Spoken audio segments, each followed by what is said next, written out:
tradition of not saying much after the reading of the Passion on Palm Sunday.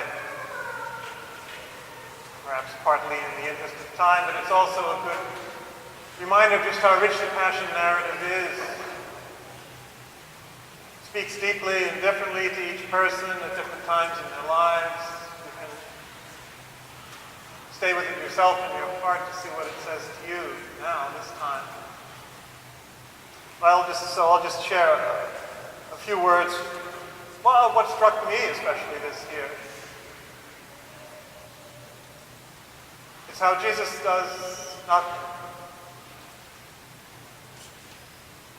doesn't resist, he doesn't curse and swear, he doesn't get angry, he doesn't try and speak and defend himself. The only time he speaks is when he simply asks who he is and he confesses who he is, proclaims. Doesn't want any violence, any legions of angels to come and help him. He simply submits, he trusts, he forgives. Father, forgive them, they know not what they do. He's there in compassion, mercy, obedience, or as the opening prayer said, humility and patience. Why?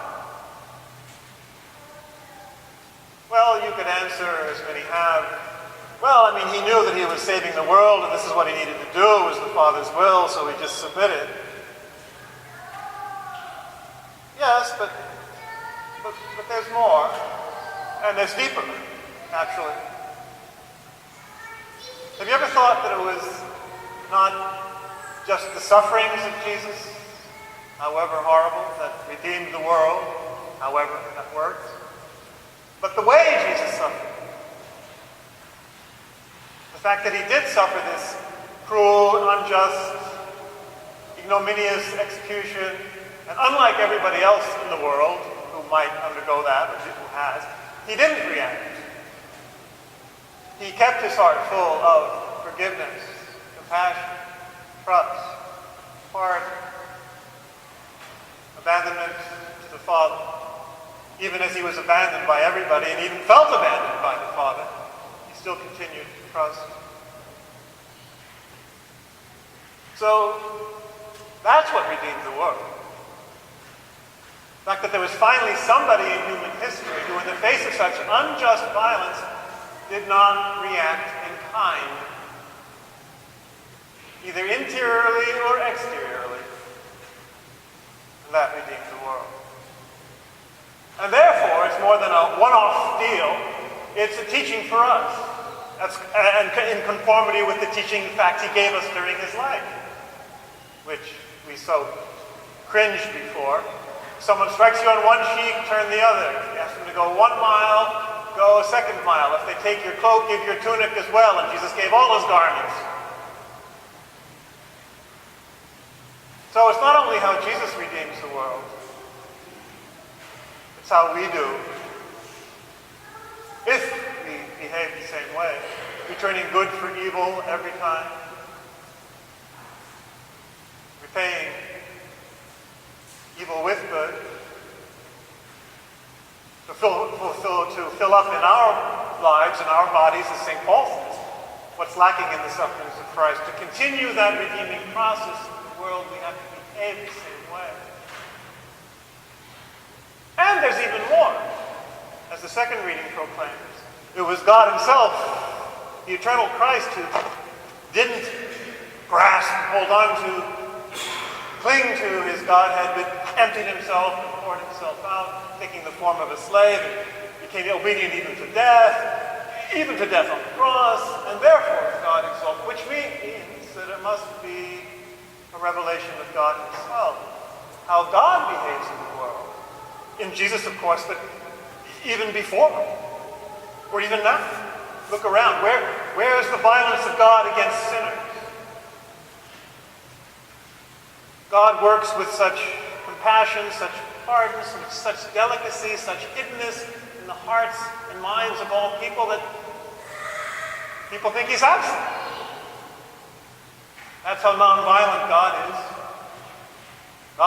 Jesus is clearly nonviolent. How nonviolent are we?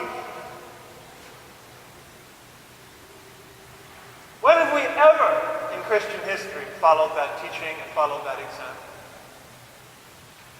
Maybe a few saints, but as a rule, in our individual lives, family lives, national lives, international lives, church lives, how have we followed that example?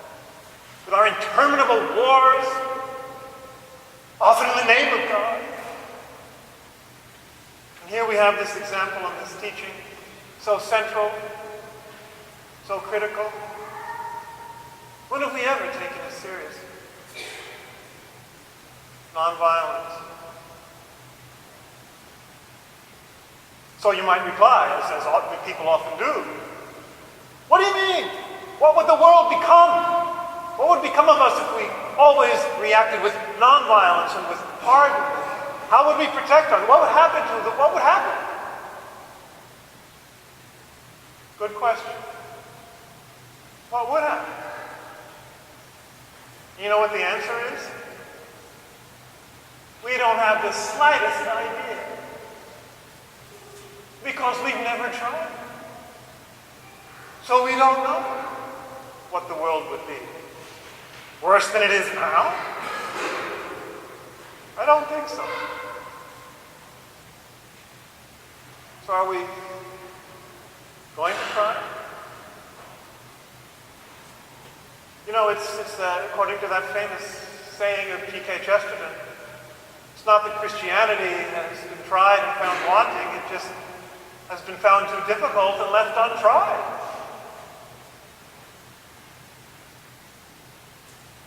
Or the famous story of supposedly when Gandhi was asked about what did he think about the Christian gospel. He said, it would be a good idea. If anybody ever tried it.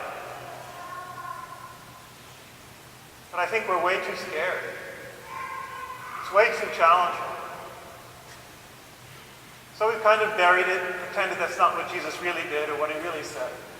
We'll put the emphasis on other things, supplementary things. We usually demand something of everybody else except ourselves. This is what's central. This is the gospel. The nonviolence of Jesus.